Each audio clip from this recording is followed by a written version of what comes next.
11:30க்கு ஏவப்பட வேண்டிய அந்த விக்ரம் 1 ராக்கெட் 11:44க்கு ஏவப்படுவதற்கான ஒரு சீக்வன்ஸ் போயிட்டு இருக்கு. முன்னாடி தகவல் வந்தது. தற்பொழுது புதிய நேரமானது அறிவிக்கப்பட்டிருக்கு.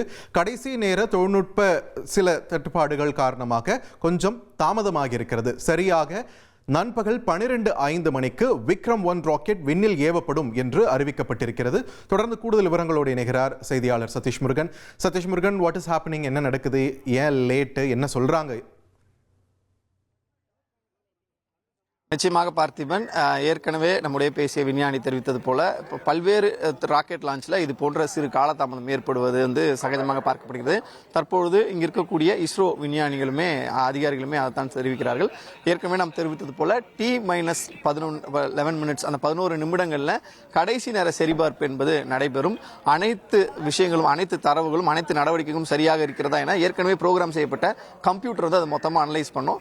அப்படி அனலைஸ் பண்ணும்போது பார்த்தீங்கன்னா T-5 கடைசி 5 நிமிடத்தில் அந்த கம்ப்யூட்டர் ஃப்ரீஸ் ஆயிருக்கு. என்ன பிரச்சனை என்பது குறித்து ஆய்வு செய்துட்டு இருக்கும் பொழுது அடுத்த சரி மறுபடியும் ரீஸ்டார்ட் பண்ணி மறுபடியும் T-11 கொடுக்கலாம் அப்படின்னு சொல்லிட்டு T-11 ஆரம்பிச்சாங்க. அந்த சீக்வன்ஸ் ஆரம்பிச்ச நிலையிலும் மீண்டும் ஏதோ தொழில்நுட்ப கோளாறு ஏற்பட்டிருக்கிறது. இந்த லான்ச்சுக்கு பிறகாகத்தான் அது என்ன கரெக்டான பிரச்சனை என்பது குறித்து விஞ்ஞானிகள் தெரிவிப்பார்கள் எதிர்பார்க்கப்படுகிறது. தொழில்நுட்ப கோளாறு காரணமாக தற்பொழுது காலதாமதமாக இந்த ராக்கெட் லான்ச் நடைபெறும் என அதிகாரப்பூர்வமாக அறிவிக்கப்பட்டிருக்கிறது. 11:30 மணிக்கு இன்று நடைபெற இருந்த இந்த ராக்கெட் லான்ச் என்பது தற்பொழுது நண்பர்கள் 12:05 நடைபெறும் என்று அதிகாரப்பூர்வமாக அறிவித்திருக்கிறார்கள். தொடர்ந்து அந்த ஸ்பேஸ் அந்த தனியார் நிறுவனமும் இஸ்ரோ விஞ்ஞானிகளும் இணைந்து அந்த பிரச்சனை என்ன என்பதை அனலைஸ் பண்ணிட்டு வராங்க, ஆய்வு பண்ணிட்டு வராங்க. தொடர்ந்து அந்த அதிகாரிகளும், அந்த தனியார் நிறுவனத்தினுடைய உயர் அதிகாரிகள், தலைமை செயல் அதிகாரி, தலைமை தொழில்நுட்ப அதிகாரிகள் அந்த என்ன பிரச்சனை என்பதை ஆய்வு செய்து வரக்கூடிய சூழலில் தற்பொழுது விக்ரம் 1 இந்த மிஷன் ஆகாமன் என்பது ஒரு அரை மணி நேரம் என்பது தள்ளி போயிருக்கிறது. 12:05 மணிக்கு மீண்டும் லான்ச் செய்யப்படும் என அதிகாரப்பூர்வமாக அறிவிக்கப்பட்டிருக்கிறது. பார்த்திபன், இனி செல்லும் இடமெல்லாம் செய்தி.